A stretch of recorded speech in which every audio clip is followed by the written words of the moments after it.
Now, the next component of the ebook world is the way that you distribute an ebook file. So you've taken your Word file or you've taken your database of abstracts and you've gotten it into the various EPUB and Kindle and Nook formats that you wish to deliver. Now you have to get it out to the people that have those books. And there are two primary ways of doing this. One is to distribute it wirelessly, and the other is to distribute it via a wired connection. The wireless connection is probably by far the coolest, and this is the one that's used by Nook, by Kindle, and by the Apple platforms, and soon hopefully by Sony. What the wireless connection allows you to do is you could consider yourself walking down the gangplank to a airplane, and you realize that you don't have your program book for the conference that you're going to, or you don't have the abstract book. So you flip open your e-reader and you navigate to the store, which is done via a wireless connection.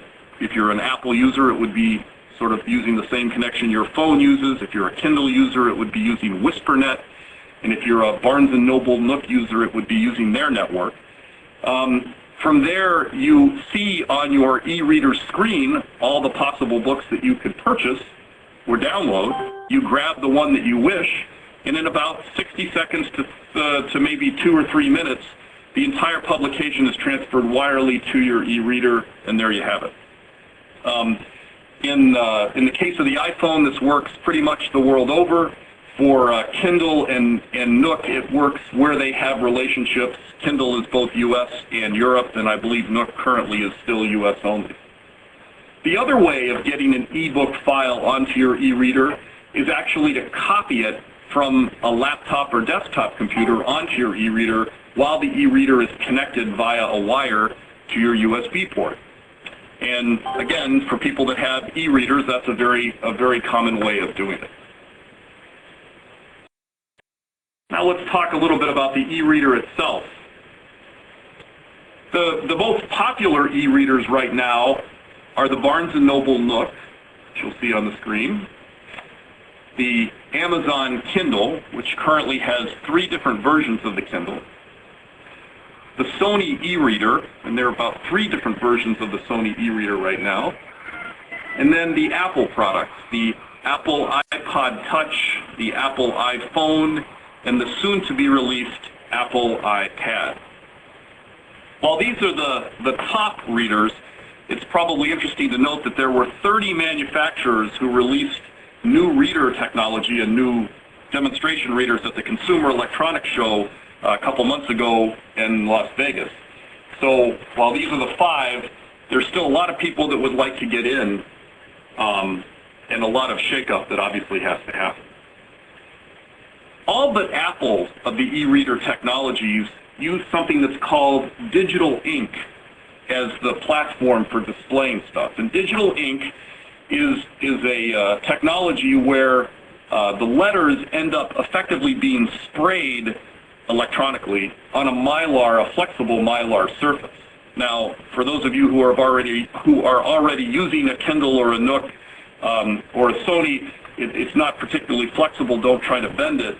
But the digital ink people, when they talked about this at a Society for Scholarly Publishing meeting back in the early 2000s, actually envisioned a world in which people would carry these Mylar rolls or Mylar folded up like an envelope and then be able to unfold it or unroll it on a tabletop and actually be able to see an entire newspaper. It's a fascinating technology. The power is actually only used to rearrange things. So in the current picture that you see on the screen, the letters are there, don't have any battery connected to them. Power really is only used to go to the next screen and cause it to re-spray, or I kind of think of it like etching.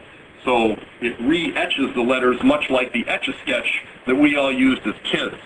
And like an Etch-a-Sketch, which is pretty much what the technology is, it's limited at the moment to black and white, but the expectation is that it'll be color at some point. Now, some advantages of this particular type of technology is that, number one, it is not backlit. That means that you can read this thing for hours and hours and hours and not have the same sort of eye strain and headache you get from reading a computer. You can read this in direct sunlight. My next-door neighbor was actually walking around yesterday in the sun, reading his Kindle 2 as he walked the dog.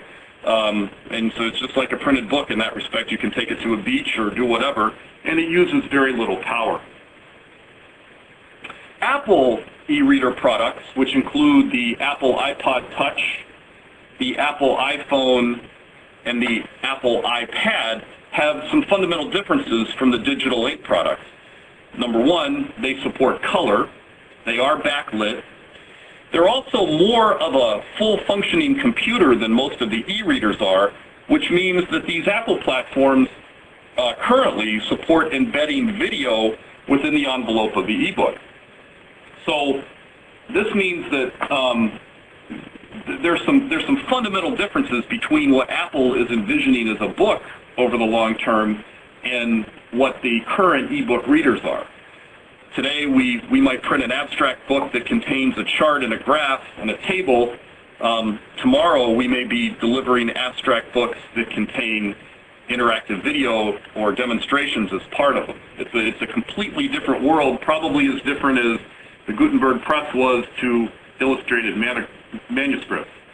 I would also point out that there's some differences in how the technology uses power as well, which is important to people that own these things.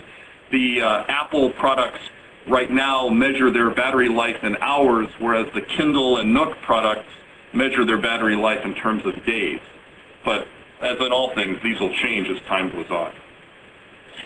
And of course, it is important not to forget that the computers, which were the original e-readers, still exist.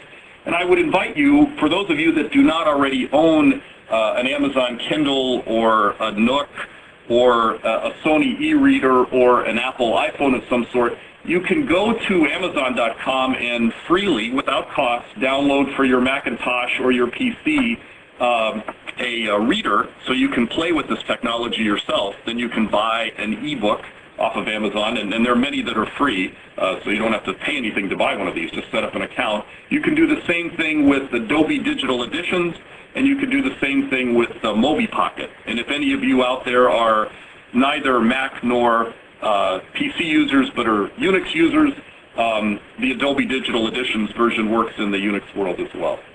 So those are still out there, and they're a good way to get a flavor for how e-readers work. The only thing to note is that e-readers that are the popular e-readers that are out there today are far more portable than your laptop or desktop really are.